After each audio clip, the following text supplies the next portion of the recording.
We know the wise men were not there at his birth because we know from when they come and see Herod, Herod has an idea of how from 2 years old and below. So obviously he said, when does the star first appear to you? And so we know from the timing, clearly it wasn't when he was born that they arrived there at that moment.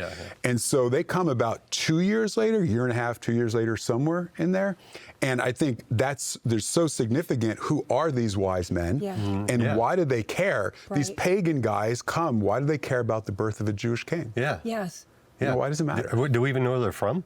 Well, it seems pretty clear from the text that they're from Persia or Babylon, which is very significant. And Daniel's in Babylon, and he gets one of the most important prophecies from God. He's meditating on the fact that Israel is in exile and he's in Babylon. And God says, 70 years you're going to go, and the 70 years are about up. And he's like, God, is this the end? Are you going to restore us and the promises and send the Messiah? And God says, the angel, and the angel says, no, not 70 years, 70 times 7, 490 years. And after 483 years, the Messiah will come and be cut off.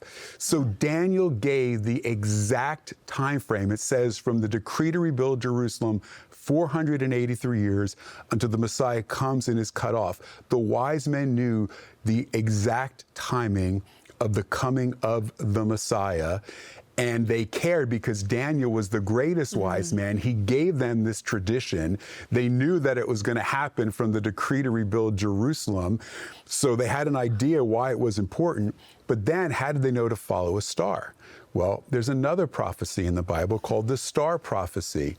And there's a guy, you remember him, Balaam? Remember the story of him and the donkey? We're not talking Shrek here. And he's hired to curse Israel. And instead of cursing Israel, 4 times he blesses them, because you can't curse what God has blessed, right? And in his final prophecy, he says, I see him, but not now. I see him in the distance. It says, a star will come forth from Jacob, and a scepter, and it's called the star prophecy. And so there's this linking of the Messiah with a star and a scepter. And where was Balaam from? He was from Babylon. Was he really? So the two prophecies, one the timing, and Balaam was a wise man as well. So the two great wise men, Daniel and Balaam, both connect prophecy, coming the Messiah, the year, the star, and they come.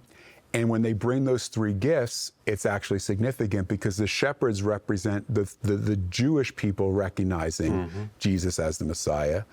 And then the shepherds represent, and the wise men represents the nations recognizing Jesus as the Messiah.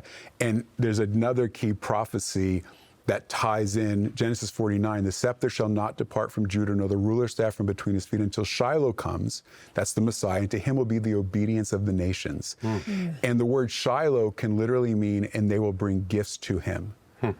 And so the fulfillment of that prophecy is seen when the wise men come from the nations and bring gifts and lay it at his feet. It's actually fulfilling that prophecy. And I think this is important because it shows that God is so intentional about fulfilling every detail. And just like God is intentional about fulfilling the details in the Bible, God's intentional about fulfilling every promise in our lives. We just have to look to his hand to see it.